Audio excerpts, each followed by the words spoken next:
डंपरच्या चाकाखाली आल्याने स्कूटी चालक तरुणीचा जागीच मृत्यू. तर उरणमध्ये अपघाताचे सत्र सुरूच. दिनांक 8 सप्टेंबर रोजी उरण करंजा रस्त्यावर नंगेशहा दर्ग्याच्या पुढे द्रोणागिरी हॉटेलच्या जवळ दुपारी 1 वाजण्याच्या सुमारास करंजा येथील वय वर्ष अंदाजे 22 ही तरुणी जय हनुमान ट्रान्सपोर्ट ट्रक क्रमांक MH 46F7056 या दगडाने भरलेल्या डंपरच्या टायर खाली आल्याने मृत्युमुखी पडल्याची घटना घडली आहे. सदर मुलगी कोंढरीपाडा करंजा येथील असून तिचे नाव रितू संजय कोळी आहे. सदर ट्रक चालकाचे नाव मालक बसू असल्याची माहिती मिळते. उरणमध्ये अपघाताचे सत्र सुरू असून पीडित हे कुणाच्या तरी दबावाखाली गुन्हे दाखल करीत नसल्याची चर्चा उरणचे नागरिक करीत आहेत.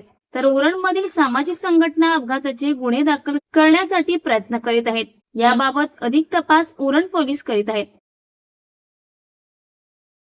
महाराष्ट्र वेदभूमीसाठी अजय शिवकर, उरण.